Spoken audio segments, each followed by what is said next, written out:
You know, sometimes a book finds you by giving words to feelings you've carried for years, but never quite knew how to express. I've got an author I'd like you to meet who reminds us that strength isn't found in pretending we're unbreakable, but in having the courage to acknowledge what lives beneath the surface. His debut book, a collection of poems, explores masculinity, resilience, blue-collar life, and the complicated pursuit of success. Stick around because you'll not only learn more about this book, you'll learn about the writing voyage this author took to create it. Welcome to A Book Finds You podcast. This week's guest is Robert M. Tobias. Join us as he shares the inspiration behind his book, along with his writing process, routines, and challenges. And now, here's your host, best-selling author, Rob Jolles.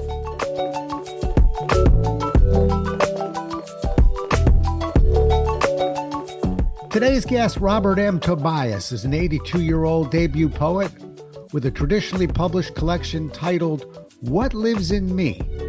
His prior careers included successfully suing Presidents Nixon and Reagan, working on an automotive assembly line, and selling women's clothes when he was 12. He's worked with presidents, lobbied Congress, and taught leadership classes to career federal leaders. Happy to have you with us, and welcome to the show, Robert. It's a pleasure to be here, Rob.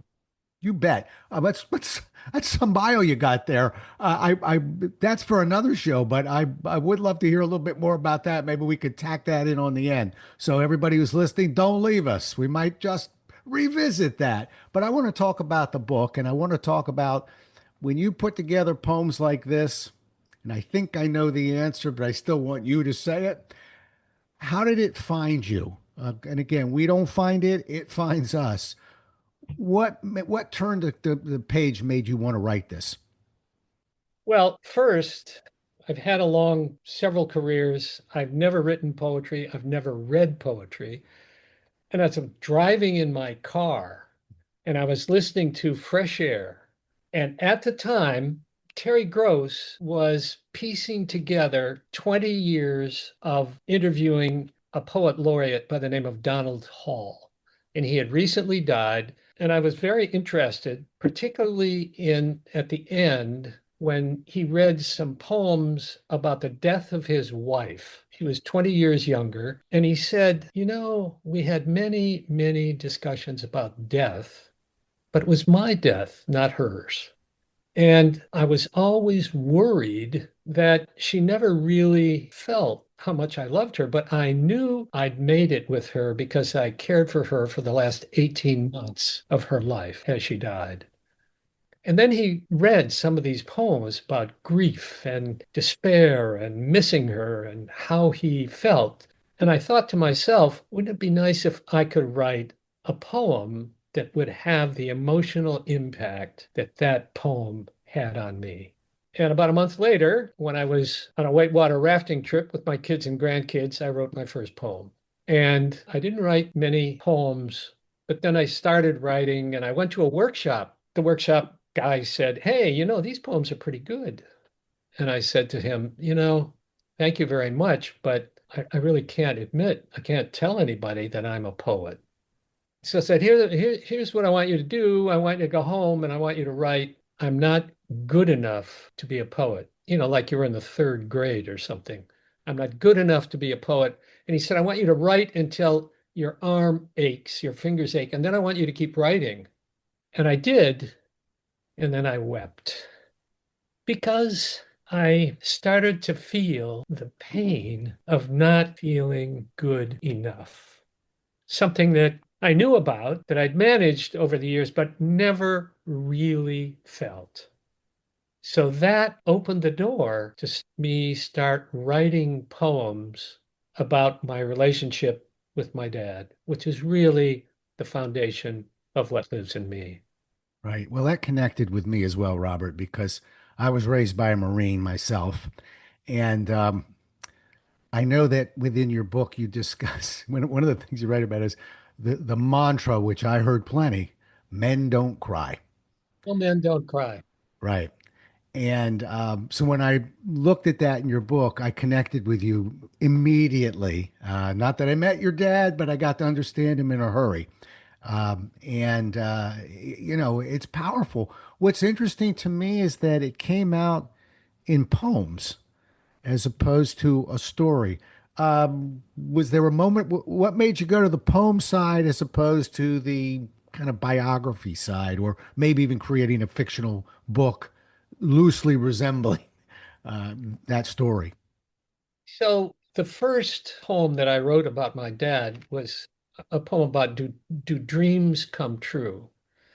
And it was a poem about when I was 8 years old, and my dad built a two-car garage with a huge loft on a postage-sized lot. And he recruited three guys from the neighborhood, all of whom were blue-collar workers in automobile plants, to help him on the weekends. And so I hung around all weekend from all summer, just hanging around, sweeping sawdust and so forth, seeking attention from my dad, longing for attention. And what I did was I wrote and wrote and wrote and wrote prose. I didn't write poems, I wrote prose.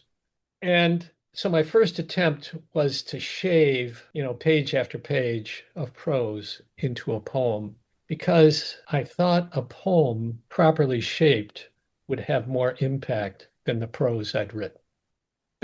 Based on reading, I started reading poems after my experience with Terry Gross. And so, I wrote a poem and I workshopped it. Too long, not focused, right? That was the first. And I finally shaped that poem. And as I worked on it, I was reminded about where this longing came from, which led to the first poem in the collection, A Fear of Failure Was Born. And that happened when I was 4. So once I wrote that, poem after poem after poem surfaced in my memory, stuff that I'd totally forgotten about. And if anyone had asked me, I would never have remembered. But writing those poems, each one opened up a different memory. Yeah. Well, I've got a podcast for you to start called A Poem Finds You. So, so, uh, and I will tell you from my side, and I do a lot of writing from me. I've only dabbled in poetry a little bit, very little. Not, I may have 10 poems to my name, but I do find they're much more emotional. They, they're more like a painting than a piece of literature to me, and they are deep and very challenging for me to write because I'm the first that will tell you that when I write 100,000 words, I'm not necessarily manicuring every word. But we got copy editors; take a look at it, legal reads.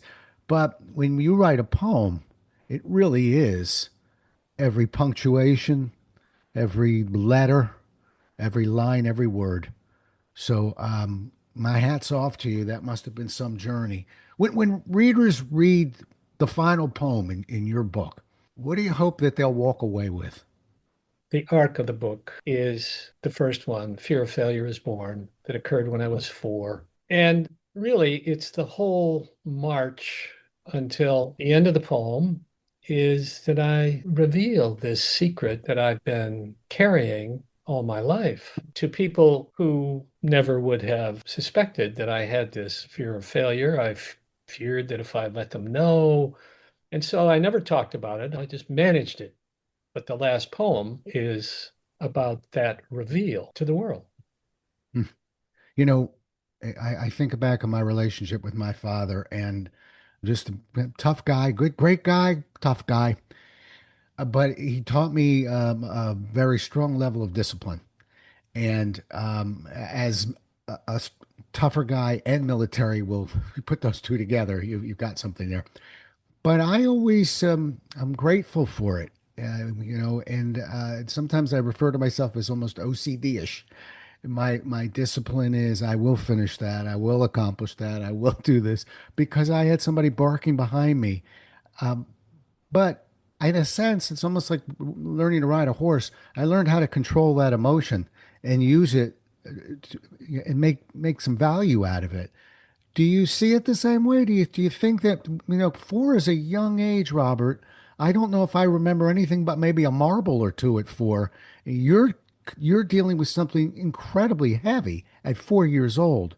When you look back on it, do you think you got more good than bad out of that? Well, there's no question that I certainly learned persistence. I certainly learned focus, but there were costs. Yeah, There were costs. yeah, Cost is that if you're always fearing failure when success occurs, my first reaction was, well, you just got lucky. Just got lucky. So I didn't experience or feel the success that occurred during my career. So that was one cost. yeah. Man, I would give up an arm and a leg before I would ask someone for help.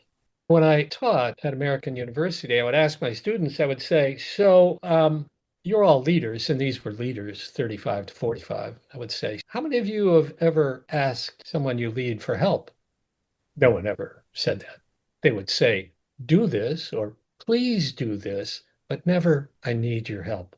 How many of you ask your neighbor who's an electrician when your light blows out to help you get it fixed as opposed to calling an electrician? Nobody does that. So, this idea of being sufficiently vulnerable to say, I need your help, was something that I just fought because, man, you never reveal your vulnerability. And the cost of working around was you get up earlier and you go to bed later, and that's what you do. And the final cost that I really noticed was the cost of keeping secrets, because there's a piece of me that I didn't talk about. And if you are going to have a close relationship with those you lead as a leader, if you're going to have friends, and there's a piece of you that's not available, they know it. They feel it. They don't know what it is, but they feel it. And so that cost me as well. We're on a journey. I have two other brothers that are more challenged by the upbringing than I was. I was the youngest, so it went a little easier on me. I really decided I'm not a prisoner of that past. I can take what was valuable, and a lot of it was really valuable, and just make some changes to the other. Let's push off of that just for now.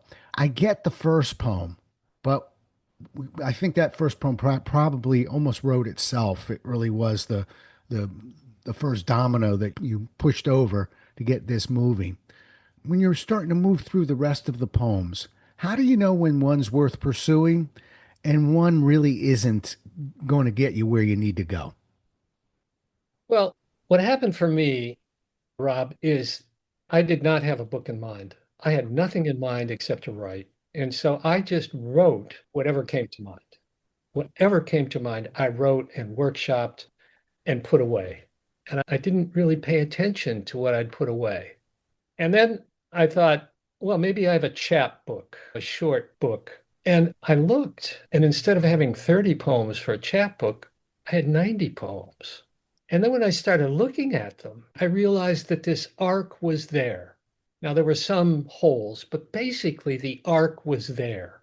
And I did not know it as I was writing these random poems. I only saw it after I finished, or after I thought maybe I've got something I could publish. It was not a planned stepstone Right. effort. Right. With you, a book truly found you. you you're the poster child of this show. I kept a journal for and still do when I travel for over 35 years. And similar to you, I would make these journal entries, and I was actually very disciplined about never even rereading them. I didn't want to risk changing history. That's what I felt, and thought maybe when I retire, I'll look them over. Then I realized I was learning nothing from these experiences.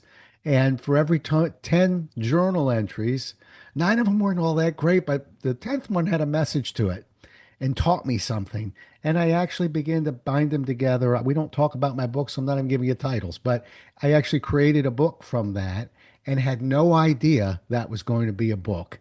It was just me, raw, working, observing, being what I call methodically observant, and trying to kind of work it out in words. So I'm really connecting with you on this book of poems. When you got to it, it sounded like like everything else, you don't do things timidly in the Tobias household.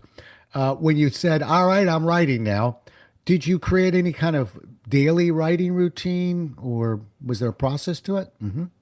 I did. I started getting serious, and I'm a very early person. I'm usually up 4:30 or 5. And I just spent the early morning journaling. It was something I'd never done before I started writing poems. I'd never journaled. And I started doing journaling just to, like warm up to poems. And then I just would write for 2 hours or more about whatever occurred to me. Early on, I didn't respond well to prompts. I just responded to what came up, but just what came up that day. And then I would do it and work on it until I thought I was finished, and then on to the next. Yep. I happen to think that's the beauty of journaling, quite frankly. And what most people will find, and maybe you did too, is that if you actually were getting up, laying in bed at 4:15, we got to get a little more sleep in you. But all right, 4:15, going, I got 15 more minutes of lounging around. Uh, Today, I know what the target is. I'm going to write about this.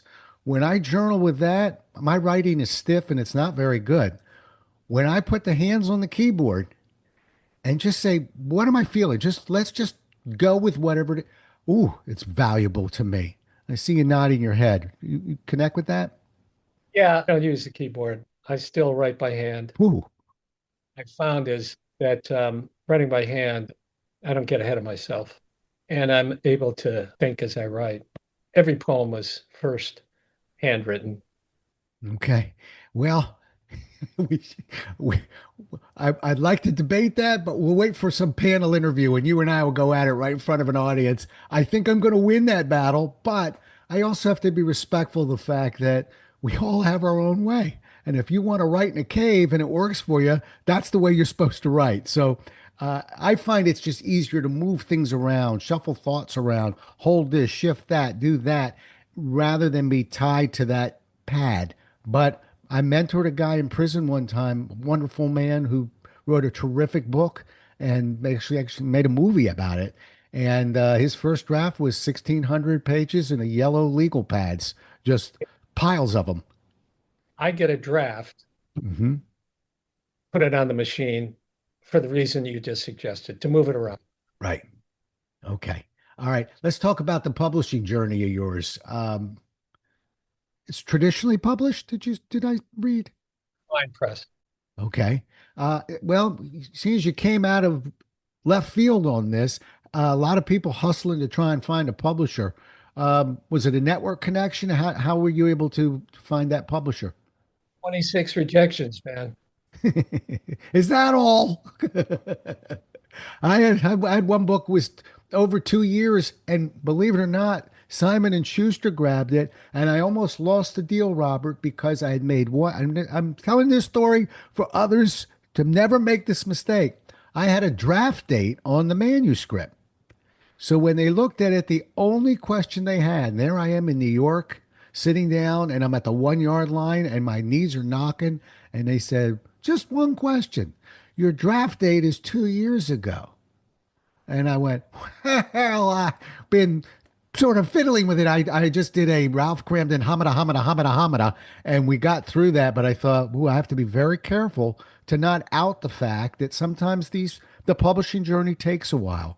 So 26 rejections, and then the way it happened for you. Congratulations, by the way. Thank you.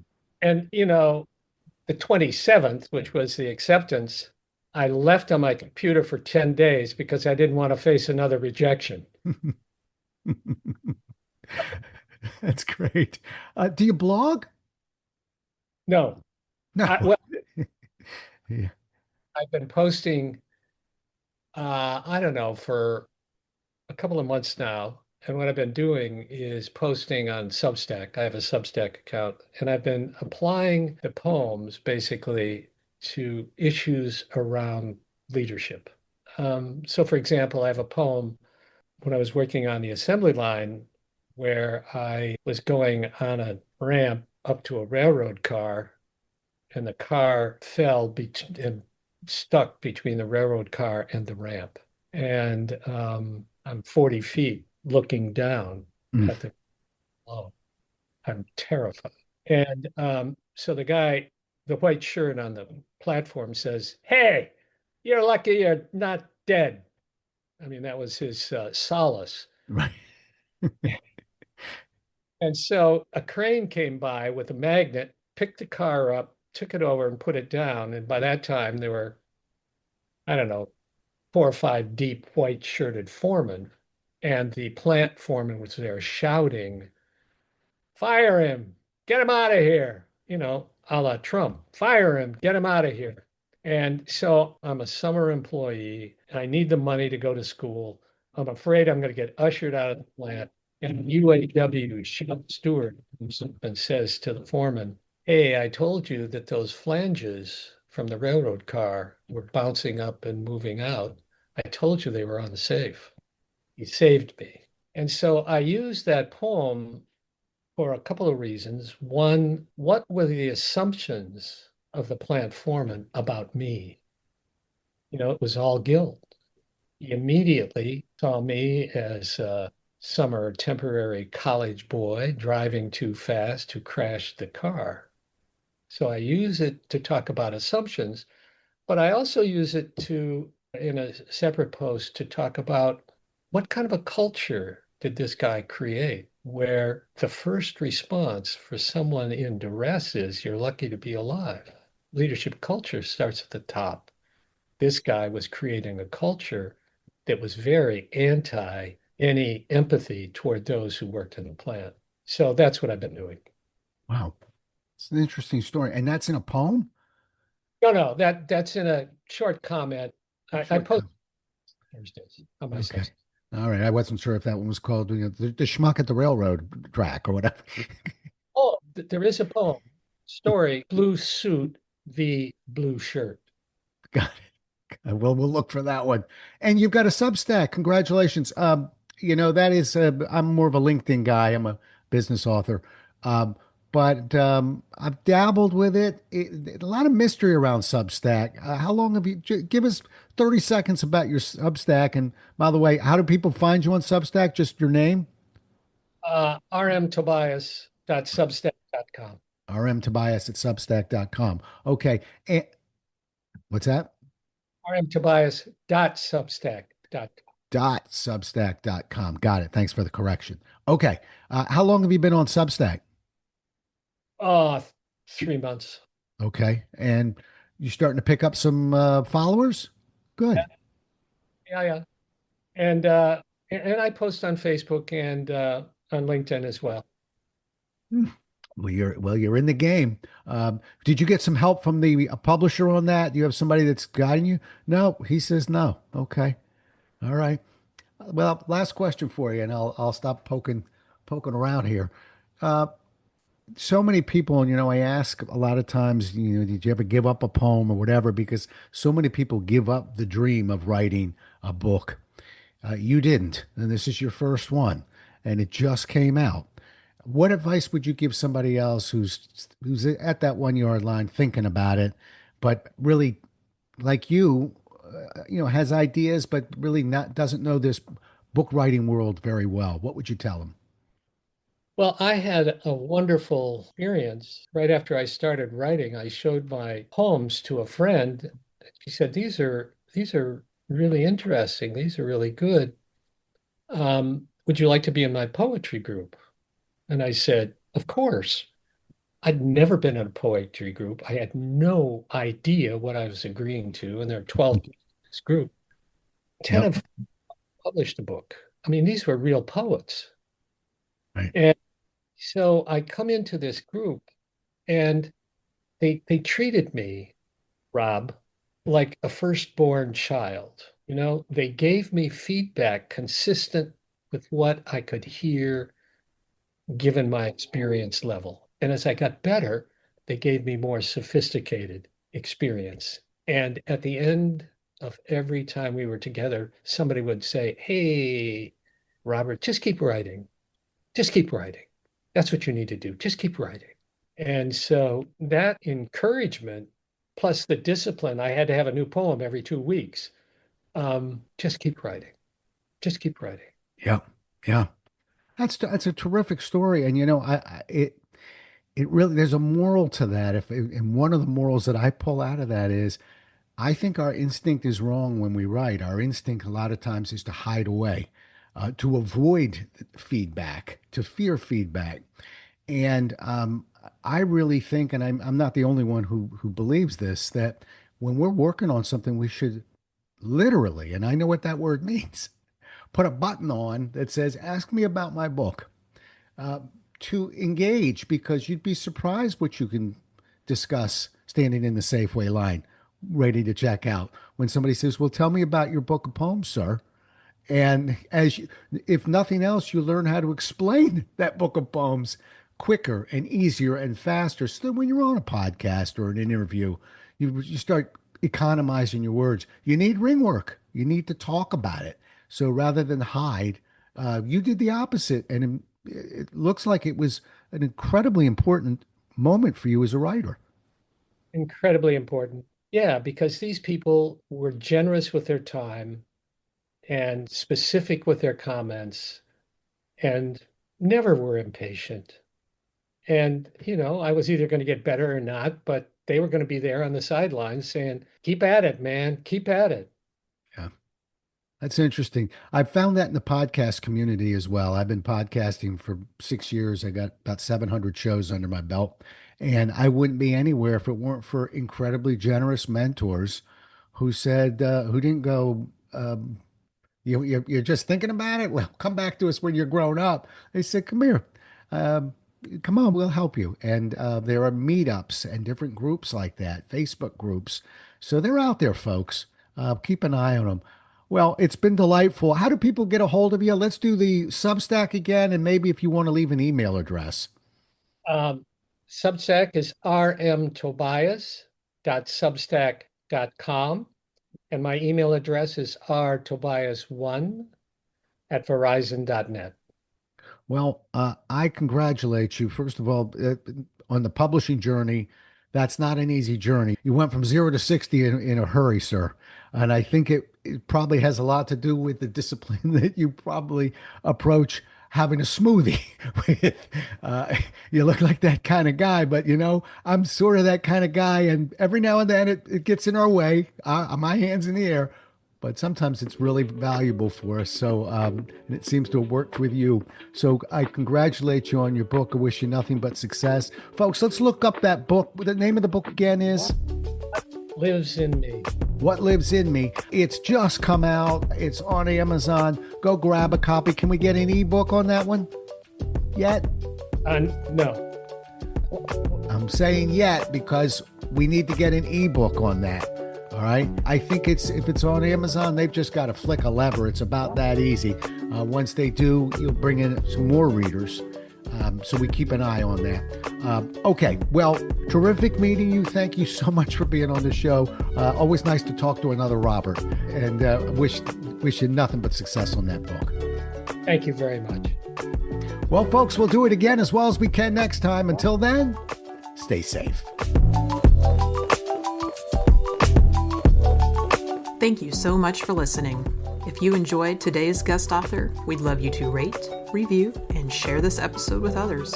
If you'd like more information on today's guest or the Maryland Writers Association, please visit our website at marylandwriters.org. You can also hear a brief history of the Maryland Writers Association by listening to episode 0.